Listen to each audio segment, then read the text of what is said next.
2 തിമോഥെയോസിന്റെ ലേഖനം 2-ാം അധ്യായം 22-ാമത്തെ വാക്യത്തിൽ, യൗവനമോഹങ്ങളെ വിട്ടോടി നീതിയും വിശ്വാസവും സ്നേഹവും ശുദ്ധഹൃദയത്തോടെ കർത്താവിനെ വിളിച്ചപേക്ഷിക്കുന്ന എല്ലാവരോടും സമാധാനവും ആചരിക്ക. ഇന്നുള്ള എല്ലാ യൗവനക്കാരും തങ്ങളുടെ യൗവനമോഹത്തിന് അടിമപ്പെട്ടു പോകുന്നു. യൗവനക്കാലത്തിലെ ഇഷ്ടങ്ങൾക്ക് അടിമയായി പോകുന്നു.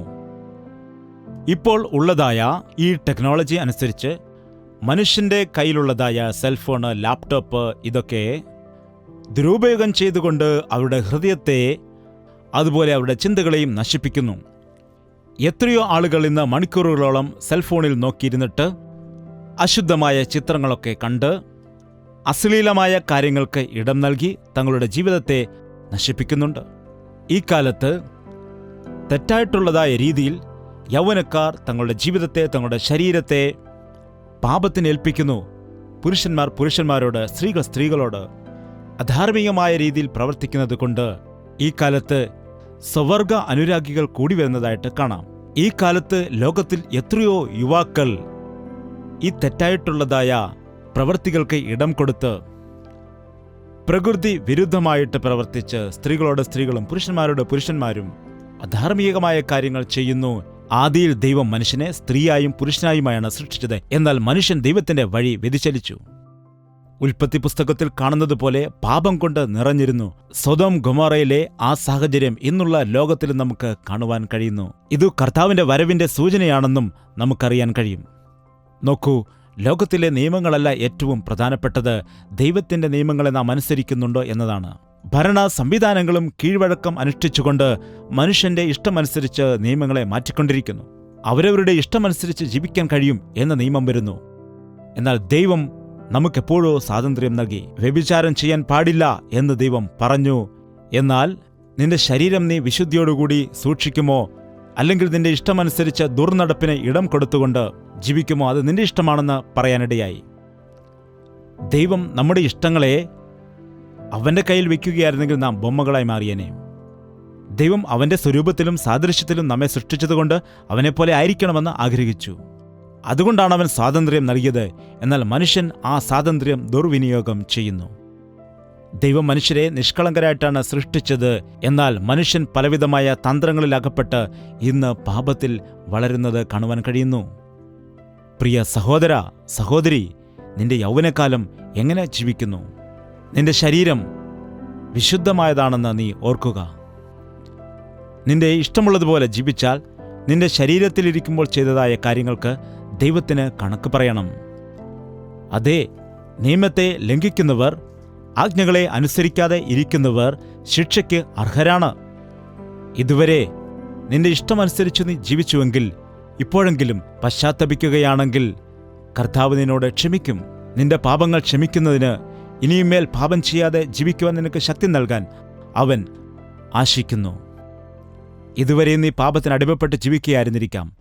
എത്രയോ ആളുകൾ ഇന്ന് ലിംഗമാറ്റ ശസ്ത്രക്രിയ ചെയ്തതിനു ശേഷം എന്തിനാണ് നീ ഇങ്ങനെ ചെയ്തതെന്ന് ആലോചിച്ചുകൊണ്ട് തങ്ങളുടെ ജീവിതത്തിൽ വേദന അനുഭവിച്ച് എത്രയോ ആളുകൾ ഹോമോസെക്ഷലായിട്ട് തന്നെ പരസ്പരം കൊല്ലുകയും പരസ്പരം വിദ്വേഷം പുലർത്തി ജീവിക്കുകയും ചെയ്യുന്നത് കാണുന്നു. മനുഷ്യന് യഥാർത്ഥമായ സമാധാനം ദൈവത്തിൽ നിന്ന് മാത്രമേ കിട്ടൂ. ശരീരത്തിൻ്റെ മോഹങ്ങൾ മനുഷ്യന് തൃപ്തി നൽകില്ല. ഏതെങ്കിലും ഒരു രീതിയിൽ കൃത്രിമമായിട്ട് നീ സുഖം തേടുന്നു എങ്കിൽ അനാരോഗ്യത്തിന് ഇരയായിക്കൊണ്ട് ജീവിതത്തിൽ സമാധാനവും തൃപ്തിയും നഷ്ടപ്പെട്ട് നിരാശയിൽ ജീവിക്കാൻ ഇടയാകുമെന്ന് മനസ്സിലാക്കുക. സഹോദര, നിന്റെ ശരീരം ദൈവം നൽകിയ വരമാണ്. നിന്റെ ജീവിതം അവൻ നൽകിയതായ കൃപയാണ്. നിന്റെ ജീവിതം എത്രയോ വിലയേറിയതാണ്. നിന്റെ ശരീരത്തെ ദൈവത്തിൻ്റെ ആലയമായി സൂക്ഷിക്കൂ. ഇപ്പോൾ തന്നെ ലൈംഗിക പാപങ്ങൾക്ക് ഇടം കൊടുത്ത് മാനസികമായി തകർന്നിരിക്കുന്നുവെങ്കിൽ, ശാരീരികമായി ബലഹീനാകുന്നുവെങ്കിൽ നീ പശ്ചാത്തപിച്ചാൽ യേശുക്രിസ്തുവിൻ്റെ രക്തം നിന്നെ ശുദ്ധീകരിക്കാനിടയാകും. ഇപ്പോൾ തന്നെ പാപത്തെ വിട്ട് നീ ഓടിപ്പോകൂ. എവിടേക്കാണ്? ദൈവത്തിൻ്റെ മക്കളുമായിട്ട് ഒരുമിച്ച് നീതിയും സമാധാനവും സംതൃപ്തിയും അന്വേഷിക്കൂ എന്ന് ദൈവത്തിൻ്റെ വചനം പറയുന്നു. നമ്മുടെ തലകളെ വണക്കാം, പ്രാർത്ഥിക്കാം. പരിശുദ്ധനായ സ്നേഹമുള്ള പിതാവേ, ഈ സന്ദേശം കേൾക്കുന്ന എല്ലാ യുവാക്കളെയും അതുപോലെ യുവതികളെയും നിന്റെ കരത്തിലേക്ക് ഏൽപ്പിക്കുന്നു. യൗവന മോഹങ്ങളിൽപ്പെട്ട് ലോകപ്രകാരമുള്ള ആശകൾക്ക് കീഴ്പ്പെട്ട് തങ്ങളുടെ ആരോഗ്യത്തെയും ജീവിതത്തെയും നശിപ്പിച്ച് കളയാതെ യൗവന മോഹങ്ങളെ ജയിച്ചുകൊണ്ട് ജീവിക്കാൻ പരിശുദ്ധാത്മാവിൻ്റെ ശക്തി കൊടുക്കണമേ. ഇപ്പോൾ തന്നെ മാനസികമായി തകർന്നതായ ആളുകൾ പലവിധമായ രീതികൾ അവരുടെ കണ്ണുകളെ, അവരുടെ ശരീരത്തെ പാപത്തിൽ അകപ്പെടുത്തി ശരീരത്തെ മലിനമാക്കിക്കൊണ്ട് ആ സങ്കടത്തിൽ നിന്ന്, ആ ദുഃഖത്തിൽ നിന്നും, നിരാശയിൽ നിന്നും, കുറ്റപ്പെടുത്തുന്നതായ അവരുടെ മനസ്സാക്ഷിയിൽ നിന്നും വെളിയിൽ വരാൻ കഴിയാതെ ജീവിതത്തിൽ വിരക്തിയോടെ ആയിരിക്കുന്നു, സമാധാനം നഷ്ടപ്പെട്ടവരായിരിക്കുന്നു. അങ്ങനെയുള്ളവരെ ഈ ദിവസം, ഈ സമയം നസറേനായ യേശുക്രിസ്തുവിൻ്റെ നാമത്തിൽ വിടുവിക്കുകയാണ് കർത്താവേ. യേശു കർത്താവ് എന്നോട് ക്ഷമിക്കും, എനിക്കൊരു ജയജീവിതം നൽകും എന്ന വിശ്വാസം അവരുടെ ഉള്ളിൽ ജനിപ്പിക്കുന്നതിനായിട്ട് പരിശുദ്ധാത്മാവ് കാര്യങ്ങൾ ചെയ്യണമെന്ന്. എല്ലാവരും നിന്റെ രക്തത്താൽ കഴുകപ്പെട്ട് നിന്റെ സാക്ഷികളായി ജീവിക്കുന്നതിന് നിന്റെ കൃപ കൊടുക്കണമെന്ന് യേശുക്രിസ്തുവിന്റെ നാമത്തിൽ അപേക്ഷിക്കുന്നു പിതാവേ. ആമേൻ. യേശുവേ യേശുവേ യേശുവേ യേശുവേ യേശുവേ യേശുവേ യേശുവേ യേശുവേ നിന്നെ നിന്നെ എന്നും ഞാൻ സേവിക്കും, നീ മാത്രം രാജാവെന്നും. നിന്നെ നിന്നെ എന്നും ഞാൻ സേവിക്കും, നീ മാത്രം രാജാവെന്നും.